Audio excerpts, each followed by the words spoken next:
வணக்கம். தமிழகத்தின் காலைநிலை பிரதான செய்திகளோடு இணைந்து கொள்ளும் நான் மதுஸ்ரீ மகேந்திரன். முதலில் தலைப்புச் செய்திகள். இனிமேல் அரிசி இறக்குமதி செய்யப்பட மாட்டாது, பிரதி அமைச்சர் திட்டவட்டம். பதவி விலகவுள்ள மேன்முறையீட்டு நீதிமன்ற தலைவர். கொழும்பில் அடுக்குமாடி குடியிருப்பில் இருந்து வீழ்ந்து உயிரிழந்த சிறுமி.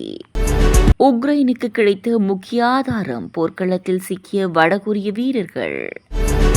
வடகொரியாவிலிருந்து வெளியேறிய பெண் கூறிய அதிர்ச்சி தகவல். நியூ ரங்கனாஸ் தங்க சுரங்கம், Markham and Steeles, 6055 Steeles avenue east, C102. தொடர்பென விரிவான செய்திகள். இலங்கைக்கு இனிமேல் அரிசி இறக்குமதி செய்வதற்கு எந்த நடவடிக்கையும் மேற்கொள்ளப்பட மாட்டாது என்று திட்டவட்டமாக அறிவிக்கப்பட்டுள்ளது.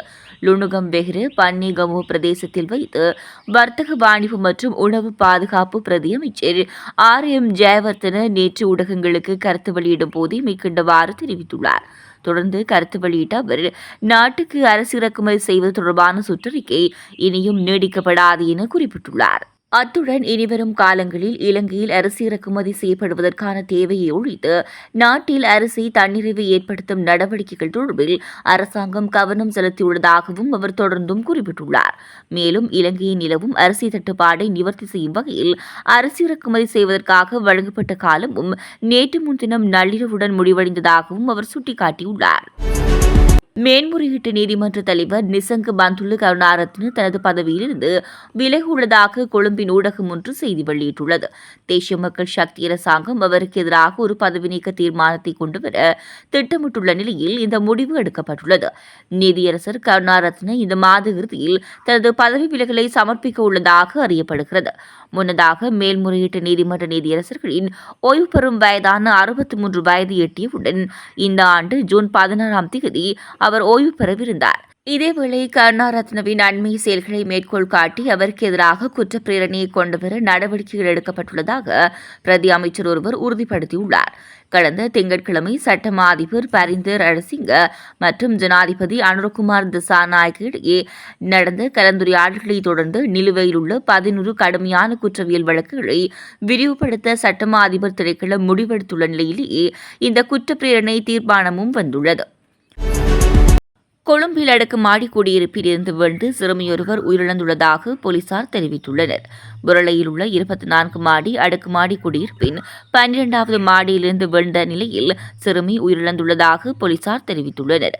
இந்த அனர்த்தம் நேற்றிரவு ஏற்பட்ட நிலையில் சிறுமி கவலைக்கிடமான நிலையில் கொழும்பு தேசிய மருத்துவமனையில் அனுமதிக்கப்பட்ட பின்னர் உயிரிழந்துள்ளார். உயிரிழந்தவர் பொரளை சர்படைன் வேதியைச் சேர்ந்த 16 வயதுடையவர் என போலீசார் குறிப்பிட்டுள்ளனர்.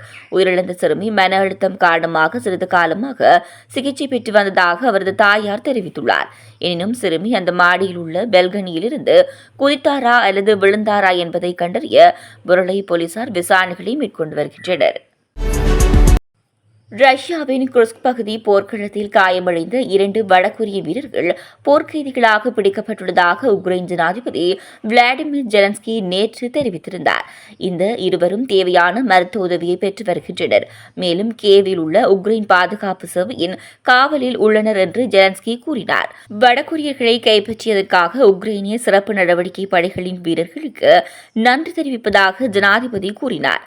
இது எளிதான பணியல்ல என்றும் ரஷ்யா மற்றும் வடகொரிய வீரர்கள் வழக்கமாக காயமடைந்த வடகொரியர்களை உக்ரைனுக்கு எதிரான போரில் வடகொரியா ஈடுபட்டதற்கான எந்த ஆதாரத்தையும் அளிக்க கொலை செய்வார்கள் என்று அவர் கூறினார்.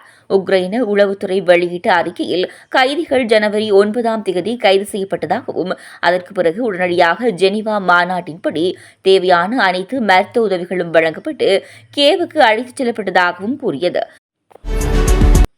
உலகின் மர்ம பிரதேசமாக உள்ள வடகொரியாவில் விசித்திரமான சட்டங்கள் உள்ளது. இந்த நிலையில் வடகொரியாவிலிருந்து வெளியேறியதாக சொல்லப்படும் பெண்ணொருவர் கூறிய தகவல்கள் அதிர்ச்சி அளிக்கிறது.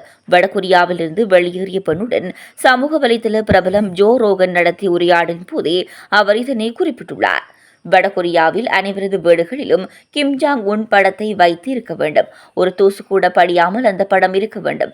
திடீரென நள்ளிரவில் கூட வந்து அதிகாரிகள் வீட்டை தட்டி படத்தில் தூசு இருக்கிறதா என பார்ப்பார்கள். அந்த புகைப்படத்தில் ஏதாவது அழுக்கு இருந்தால் அது அரசுக்கு விசுவாசம் இல்லாத செயலாக கருதப்பட்டு அந்த நபர் உடனடியாக கைது செய்யப்படுவார். மரண தண்டனை கூட இதற்கு விதிக்கப்படலாம். அல்லது குடும்பத்தில் 3 தலைமுறையினருக்கு கடுங்காவல் தண்டனை விதிக்கப்படும். ஒருவேளை வீடு தீப்பிடித்தால் கிம் ஜாங் உன் படத்தை தான் முதலில் காப்பாற்ற வேண்டும், அதன் பிறகே உயிரை காப்பாற்றிக் கொள்வது பற்றி யோசிக்க வேண்டும் என குறிப்பிட்டுள்ளார். இத்துடன் தமிழாரத்தின் காலை நேர பிரதான செய்திகள் நிறைவடைகின்றன.